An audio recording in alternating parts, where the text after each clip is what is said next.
The Stirling S6 has just released for BeamNG. It's a classic British sports car and one of the most detailed vehicle mods we've ever seen. This highly anticipated mod is stunningly beautiful. It is a work of art and it's a British sports car, so it's pretty unique in the BeamNG modding community. It's the latest creation from LJ74, who gave us the Gavril Dynamo, the 1971 Dodge Charger, and many more. Now, this is based on the Jaguar E-Type. It takes huge inspiration from it overall, and the front end is pretty similar to the E-Type. Other cars have inspired this, like the Toyota 2000 GT, but at the back, it is inspired by the Aston Martin DB5. The interior is just as beautiful as the exterior. Look at the seats, look at the floor. The textures in here are amazing. And then look at the dashboard as well. We've got all these gauges that all work. Lots of interactivity I'm going to show you. Underneath the hood, we've got a 3.7 litre straight 6. Listen to this. Custom engine noise and, well, look at this detail. It shines brightly, and then look at this throttle here. It actually moves. How detailed is that? Now, we do also have a V12 model, but this is the base model, if you can call it that. And oh boy, what a pleasure it is to drive this thing. That long bonnet, the wooden steering wheel, and the fact we haven't got power steering. So with my wheel, I'm getting very heavy steering. It does feel very realistic. Let's take it onto a windy road. Whoa, to see what the handling is like. Whoa, it's a very long car, and 273 horsepower from the straight 6 engine is pretty good for the 1960s. Good brakes as well, no anti-lock. Whoa, better turning circle than expected. Right, let's really gun it. Oh, it sounds incredible. And you can kind of chuck it into the corners. Oh, and yeah, it manages fine. So LJ has been developing this mod since the middle of 2024. It's a labor of love for sure. Now, Stirling is a British vehicle manufacturer in BeamNG lore, and Stirling, the name actually comes from the short Stirling. That was a British bomber aircraft in World War II, and LJ named it after that. So this has got aviation heritage. As much as it pains me to do this, we've got to take it for a crash test. So, here we go. We're going to go into the barrier at about 70 miles per hour. Whoa! The whole hood has come off, and yeah, look at this. Now is that some spikiness there? Maybe that will be improved, but I can't fault it otherwise. That is amazing. And the passenger cabin is deformed with the roof going upwards and the door being popped out of the frame. That's a really good sign. This is a good crash model overall. Also, look at this. If I can open the door, not really, but if I go through the window, the passenger seat has come out of its mountings and is just kind of loose in the cabin from that crash. I've not seen that happen with another BeamNG mod. The Stirling has 37 configs. A lot of variety in here, lots of race cars and tuned cars, but this is the full mod and not the demo. Now, the Stirling S6 is a paid mod. It's available on Gumroad and Coffee for $6 New Zealand dollars. That's about $3.50 to $4 US.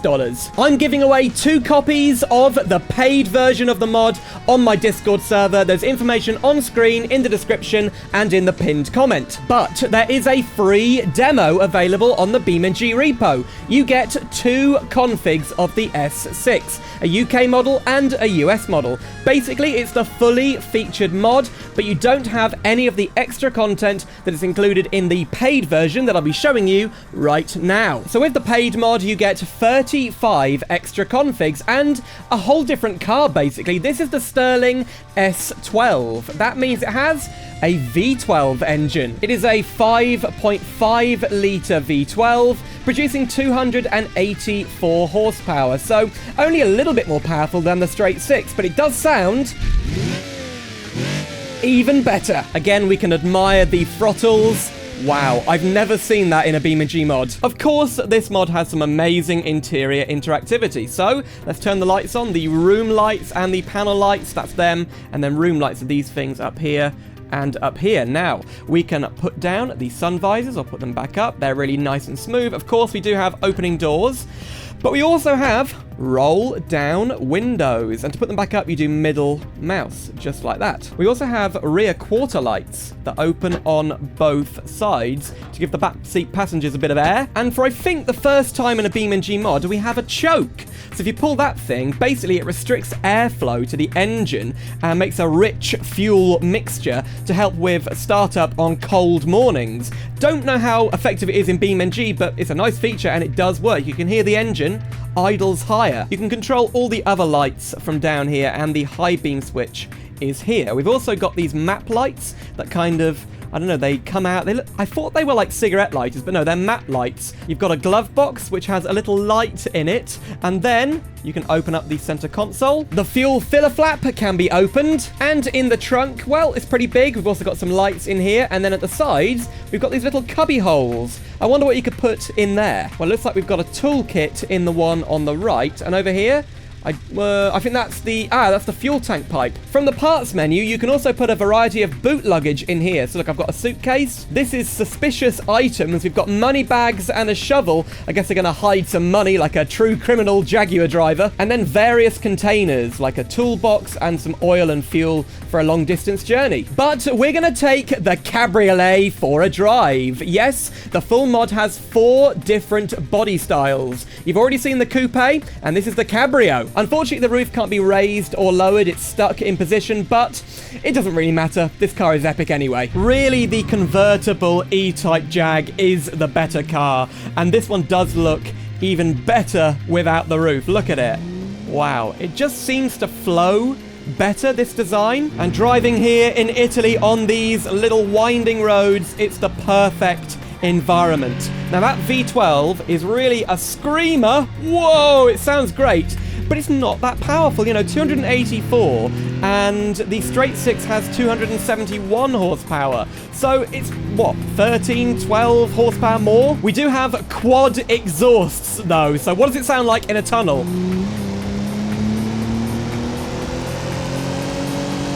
Pretty epic. So the 2 other body styles available for this car, along with the Coupe and the Cabrio, are a 2+2 Coupe. That basically means a little bit more room for backseat passengers, and, whoa, a gull-wing door version. These are the late models, and on the left, we've got the US domestic market 2+2. At the back, the rear window has kind of been extended compared to the normal Coupe, and that should give you a bit more room in the back. Oh dear.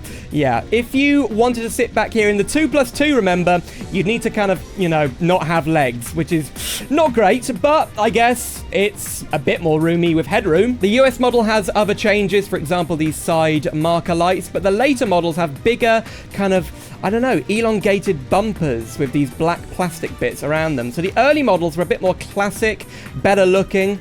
This one, with the kind of plasticky bumpers, not sure if it's as pretty. Another problem with this US model is that it has oh dear, an automatic gearbox.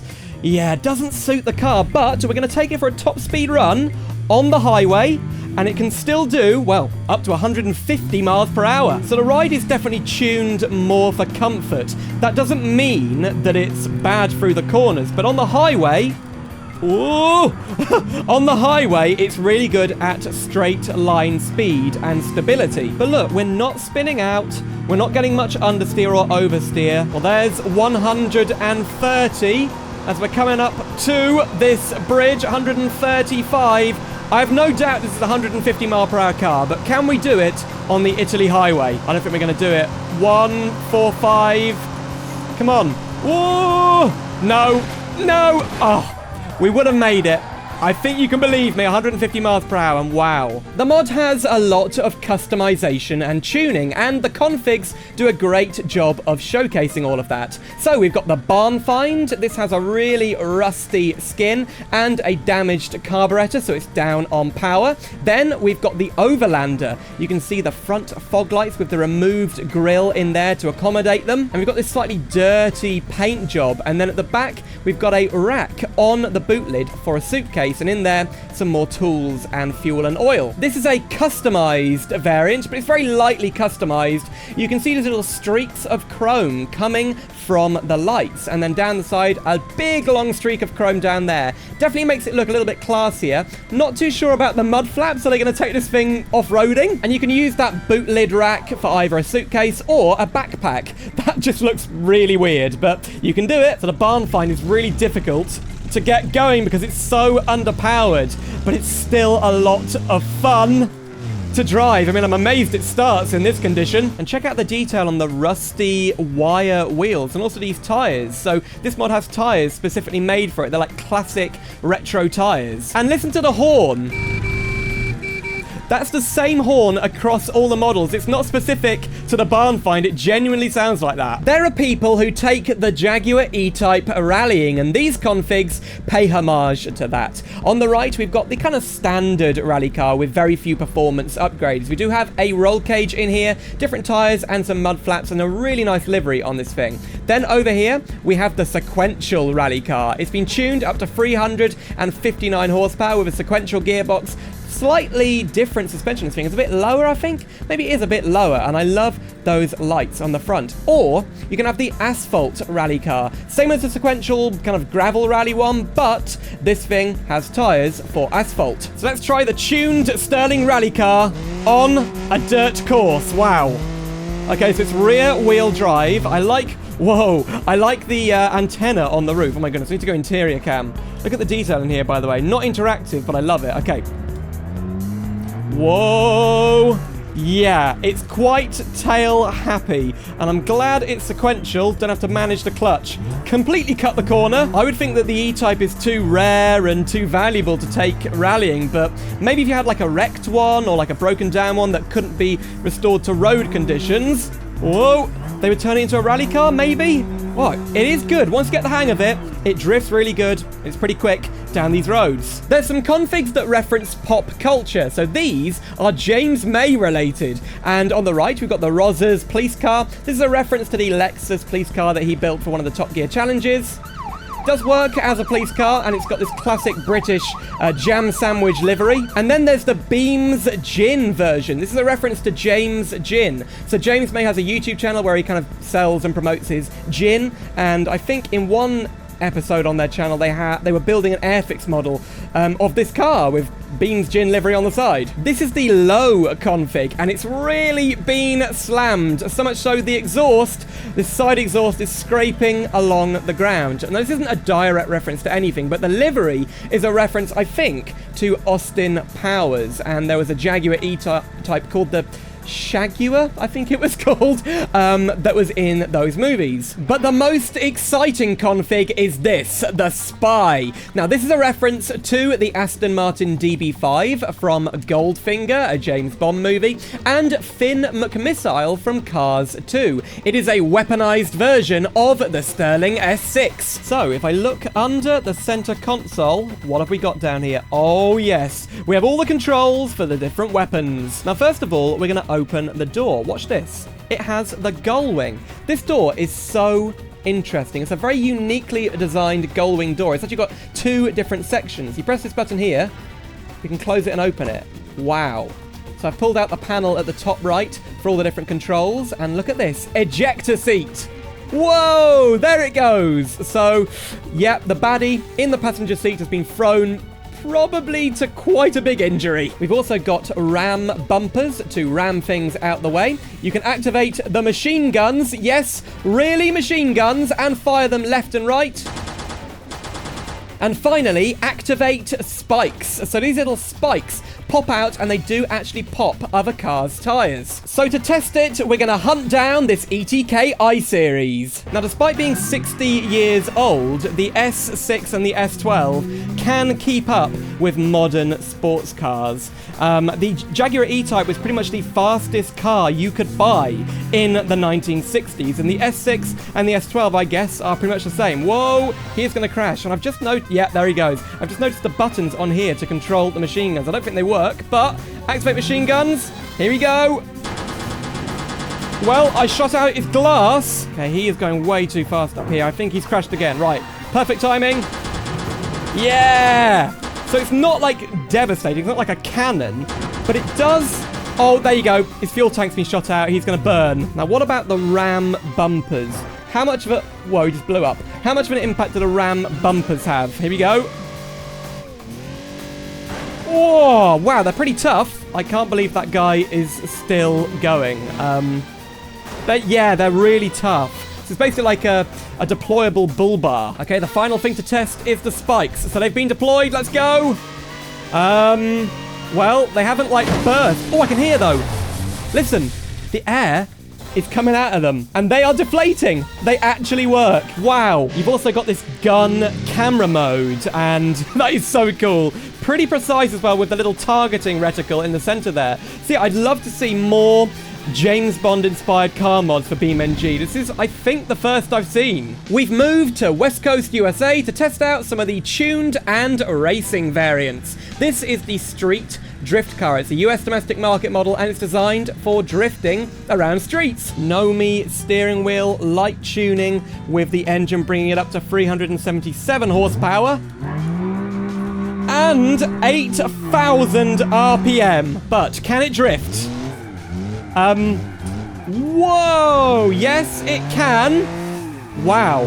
It's very tail happy and a lot of smoke there. I mean, it's not a beginner's drift car, for sure, but it's better than average. This variant is just called the Drift, and that means it's a highly tuned and professionally tuned drift car, not a street drifter. Look at the rear exhaust back there. But yeah, this thing has 739 horsepower and a really cool Hot Beams, I guess Hot Wheels inspired livery. So go in a circle. Whoa. You got to keep the throttle up, otherwise you lose it. And this thing's turbocharged, by the way. Whoa!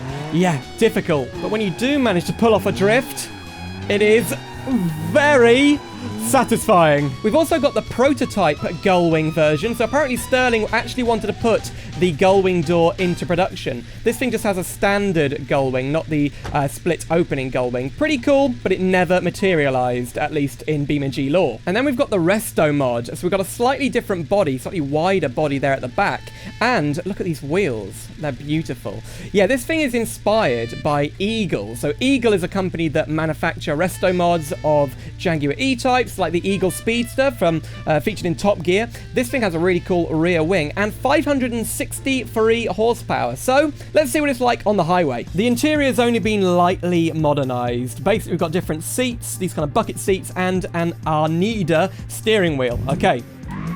Whoa!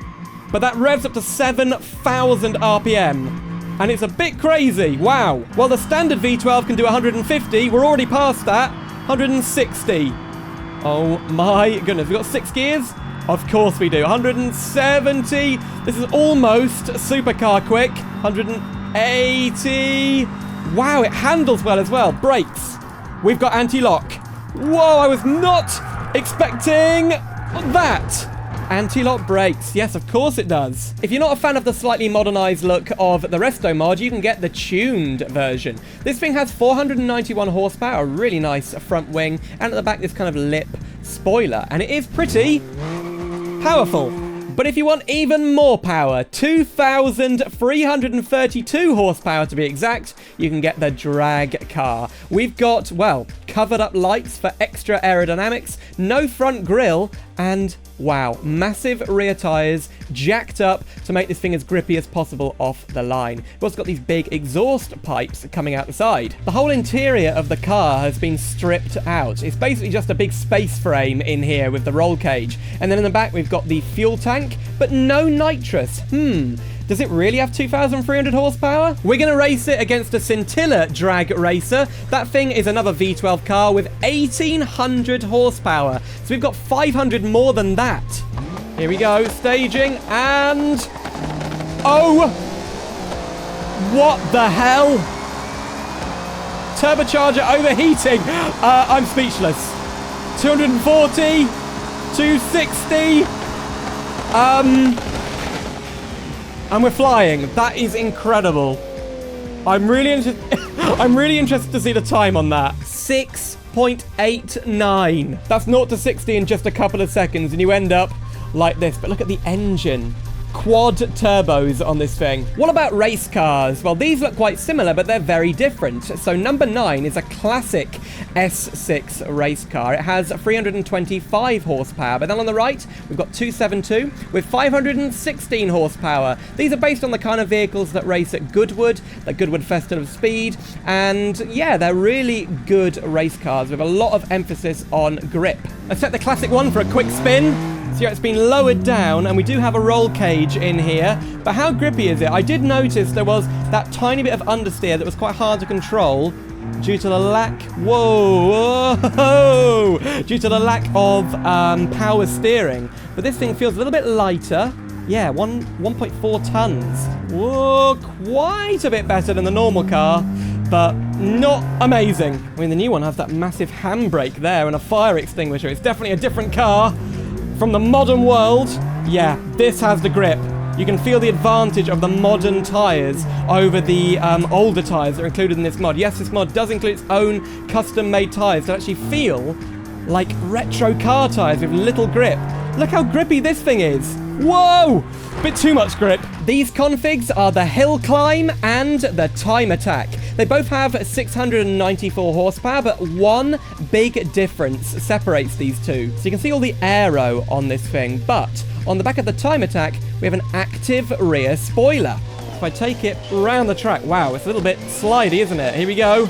Now, can we see the rear spoiler going up and down? Yes, we can. If I brake, aha, it is slightly moving. So apparently it's linked to the rear suspension. So just watch, as we're going around, it's controlled from these 2 points. And as I accelerate, the wing goes up, and as I brake, it goes forward. Wow, does it change as we go around a corner? A little bit. Wow, I've never seen something like that. Is that on any real race cars in the real world? But this is the most extreme version of the Stirling. It is the Kart. It has the same engine from the drag racer. That's 2,300 horsepower, but it only weighs 1.3 tons. Everything has been stripped off this thing. It is made to go around any racetrack as fast as possible. So we have a sequential gearbox. Let's see how brutal that acceleration is. Well, bit of wheel spin to start with. Oh my goodness. It could do with four-wheel drive, and the amount of popping from the exhaust is crazy. Right, if you give it full throttle, you are going to spin. But there's a lot of grip at the front, at least. And I love the detail of the firewall here. That's in all the models, I think. But yeah, I've just noticed it now. Okay, I'm going to floor it. Well, even with the wheel spin, you can control it. But it is a very quick race car. So here we go, on the long straight. Floor it. Wheel spin in fourth. That's not good. Change up. Fifth gear. Go. Still wheel spin in fifth. That is ridiculous. What? I can't control it. Sixth gear. Over the top. Oh my. Wow. The front wheel lifted off there. We got up to its top speed about 210. Oh. Oh. Well, it's the moment we've been waiting for in the Stirling. It's time for the corkscrew corner test. Now, this kart config is very difficult to handle, so I don't want to take it too quickly. Wow, drifting all the way around there. I mean, I was barely giving it any throttle, and it just wanted to spin.